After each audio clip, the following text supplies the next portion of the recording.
সুপ্রিয় দর্শক, আসসালামু আলাইকুম। নিউজ 24 এর রাতের সংবাদে আপনাদেরকে স্বাগতম। প্রথমেই জানিয়ে দিচ্ছি সংবাদ শিরোনাম।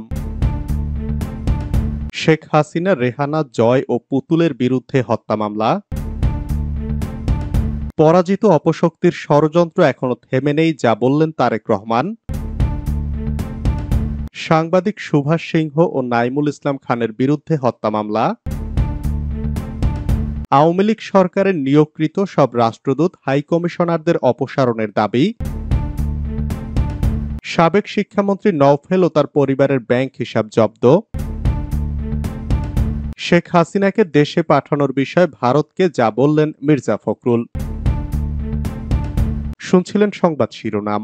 পুরো খবর পেতে ভিডিওটি শেষ পর্যন্ত দেখুন। সর্বশেষ সংবাদ পেতে চ্যানেলটি সাবস্ক্রাইব করুন। এবার বিস্তারিত। শেখ হাসিনা, রেহানা, জয় ও পুতুলের বিরুদ্ধে হত্যা মামলা।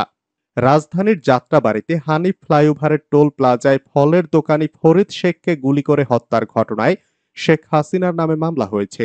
এই মামলায় আরও আসামি করা হয়েছে শেখ হাসিনার বোন শেখ রেহানা, তার ছেলে সজীব অজেদ জয়, মেয়ে সাইমা অজেদ পুতুল সহ ২১ জনকে। এছাড়া অজ্ঞাত পরিচয় ২৫০ জনকে আসামি করা হয়েছে। নিহত যুবক ফরিদ শেখের বাবা সুলতান মিয়া বাদী হয়ে আজ মঙ্গলবার ঢাকার মেট্রোপলিটন ম্যাজিস্ট্রেট শাকিল আহমেদের আদালতে মামলাটি করেন।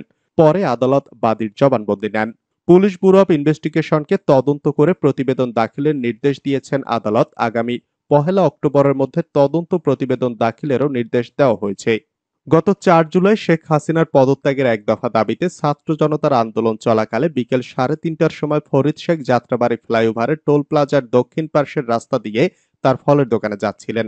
শেখ হাসিনার নির্দেশে গণহত্যা চালানোর সময় পুলিশের গুলির আঘাতে মারাত্মক জখম হয়ে রাস্তায় লুটিয়ে পড়েন তিনি। আশপাশের লোকজন জীবনের ঝুঁকি নিয়ে ফরিদ শেখকে মুগদা মেডিকেল কলেজ হাসপাতালে চিকিৎসার জন্য নিয়ে যায়। গুলি ফরিদ শেখের পাকস্থলীর ডান পাশে লেগে বাঁ পাশ দিয়ে বেরিয়ে যায়। চিকিৎসাধীন অবস্থায় মুগদা হাসপাতালে ফরিদ শেখ গত ৬ আগস্ট সকাল ১১টা ৪৫ মিনিটের দিকে মৃত্যুবরণ করে বলে মামলার অভিযোগে উল্লেখ করা হয়েছে। পরাজিত অপশক্তির ষড়যন্ত্র এখনো থেমে নেই, যা বললেন তারেক রহমান। পরাজিত অপশক্তির ষড়যন্ত্র এখনো থেমে নেই উল্লেখ করে বিএনপির ভারপ্রাপ্ত চেয়ারম্যান তারেক রহমান বলেছেন, ঐতিহাসিক গণ অভ্যুত্থানের সাফল্য ও উদ্দেশ্য নস্যাৎ করে দিতে সুপরিকল্পিত ষড়যন্ত্র চলছে। এ বিষয়ে সবাইকে সতর্ক থাকার আহ্বান জানিয়ে তারেক রহমান বলেন, বাংলাদেশের পক্ষের শক্তির কাছে, গণতান্ত্রিক শক্তির কাছে বিনীত আহ্বান, আপনারা পরাজিত অপশক্তির পাতা ফাঁদে পা দেবেন না। ছাত্র জনতার গণ অভ্যুত্থানকে চূড়ান্ত সফলতায় নিতে হলে কেউ দখলদারত্বে লিপ্ত হবেন না, দখলদারত্বে সহায়তা করবেন না, কেউ দুর্বলের উপর আঘাত হানবেন না, কেউ আইন নিজেদের হাতে তুলে নেবেন না। প্রতিশোধ, প্রতিহিংসা নয়। আসুন এই বৈষম্যহীন গণতান্ত্রিক রাষ্ট্র বিনির্মাণে প্রত্যেকেই আরো দায়িত্বশীলতার পরিচয় দেই। মঙ্গলবার সকালে যুক্তরাজ্য থেকে এক ভিডিও বার্তায় তারেক রহমান এসব কথা বলেন। সাবেক প্রধানমন্ত্রী শেখ হাসিনা যে পালিয়েছেন, এই শব্দ নির্ভয়ে লিখতে দেশের গণমাধ্যমগুলোর প্রতি আহ্বান জানিয়েছেন তারেক রহমান। তিনি বলেন, গণহত্যাকারী শেখ হাসিনা সংবাদপত্রের স্বাধীনতা কেড়ে নিয়েছিল। সংবাদপত্রের স্বাধীনতা হরণকারী হাসিনা পালিয়েছে। জনগণের প্রত্যাশা আপনারা নির্ভয়ে এই শব্দটি লিখবেন, হাসিনা পালিয়েছে। এর পরিবর্তে কোনো গণমাধ্যম যদি ভিন্ন শব্দ প্রয়োগের অপকৌশল নেন, সেটি জনগণের কাছে আপনাদের বিবেকের স্বাধীনতাকেই প্রশ্নবিদ্ধ করবে। গত ১৫ বছরে গুম, খুন, অপহরণ ও আয়নাঘর নিয়ে অনুসন্ধানী প্রতিবেদন করার জন্য সাংবাদিকদের প্রতি অনুরোধ জানান তারেক রহমান।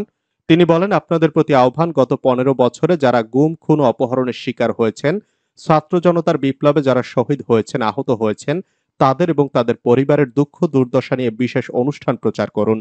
সাংবাদিক দম্পতি সাগর রুনি হত্যা মামলার তদন্ত একযুগেও কেন শেষ হলো না, সে প্রশ্ন তুলুন। জনগণ আপনাদের কাছ থেকে আয়নাঘর নিয়ে অনুসন্ধানের রিপোর্ট দেখতে চায়।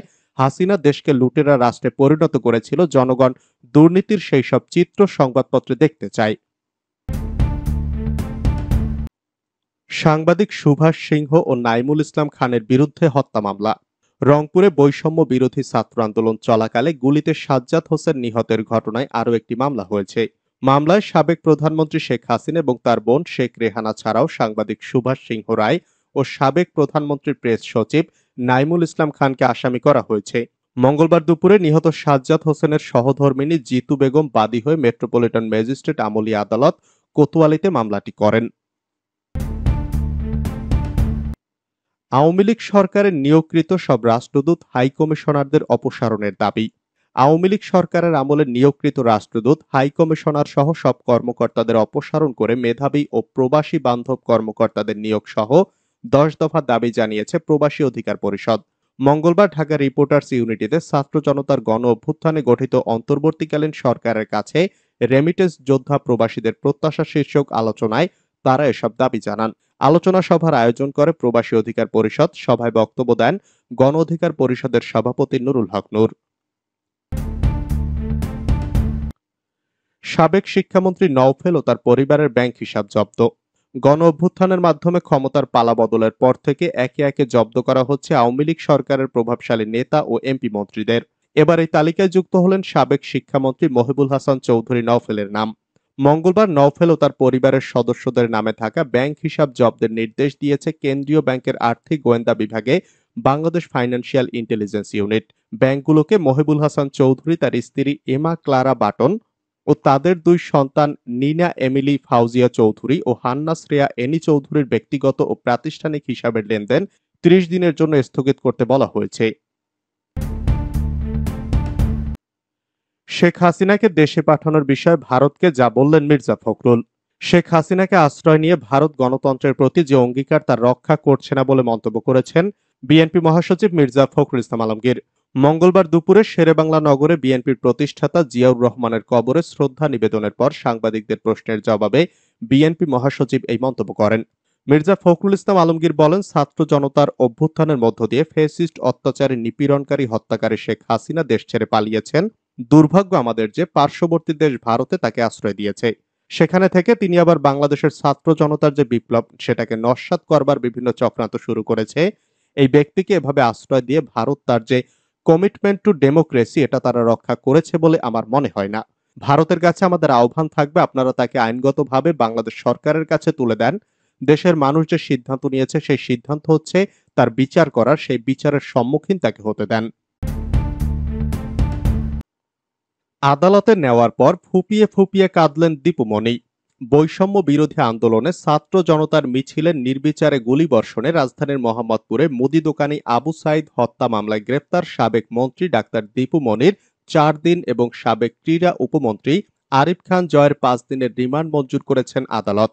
মঙ্গলবার মামলার সুষ্ঠু তদন্তের স্বার্থে তাদের 10 দিনের রিমান্ডে নিতে আবেদন করেন তদন্ত কর্মকর্তা মোহাম্মদপুর থানার পরিদর্শক তোফাজ্জল হোসেন। শুনানি শেষে ঢাকার অতিরিক্ত চিফ মেট্রোপলিটন ম্যাজিস্ট্রেট সুলতান সোহাগউদ্দিনের আদালত তাদের রিমান্ড মঞ্জুর করেন। এর আগে আদালতের ডকে উঠানোর পর দীপুমণি একপাশে গিয়ে মাথা নিচু করে দাঁড়িয়ে থাকেন। এ সময় আইনজীবীরা চোর, ফাঁসি চাই বলে চিৎকার করছিলেন।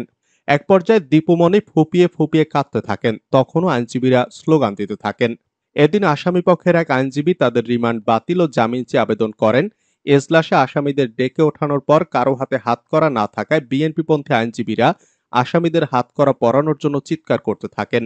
এরপর আসামি জয়কে হাতকড়া পরানো হয়। নারী বিবেচনায় দীপুমণিকে হাতকড়া পরানো হয়নি।